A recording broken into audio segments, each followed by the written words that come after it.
About a third of Maryland's cannabis tax revenue goes to counties, but not every county receives the same amount.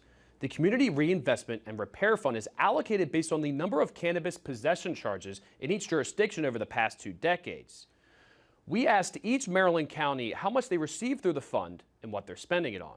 7 counties said they're either currently spending or scheduled to spend money on specific community initiatives.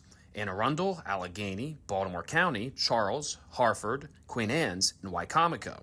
Another 7 counties said they're still in the process of determining how to regulate or spend the funds. Calvert, Cecil, Frederick, Howard, Kent, St. Mary's, and Worcester. 3 jurisdictions said they're waiting on guidance from state officials before determining how to spend the funds. Baltimore City, Carroll County, and Garrett County. Remaining counties did not respond to our questions about their participation in the fund. David Williams, the president of the Taxpayer Protection Alliance, said government officials need to be transparent about whether the fund runs smoothly throughout the state. So if they get this wrong, they could be setting themselves up for failure in the future, not only with this program, but potentially with future programs that are set up the same way.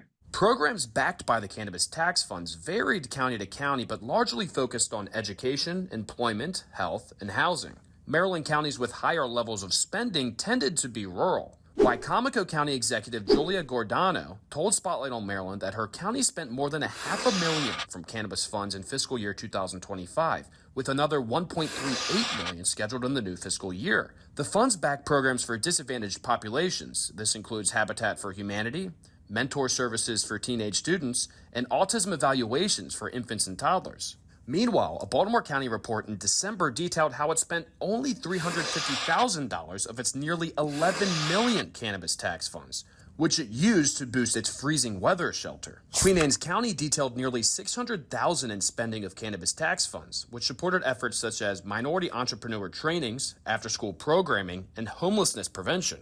Maryland's 2 largest counties, Montgomery and Prince George's, did not provide information about their spending of cannabis tax funds. An Anne Arundel County official told Spotlight on Maryland they allocated $1.7 million of their $5.2 million cannabis tax funds in the fiscal year 2026 budget, but are still determining how to spend the money.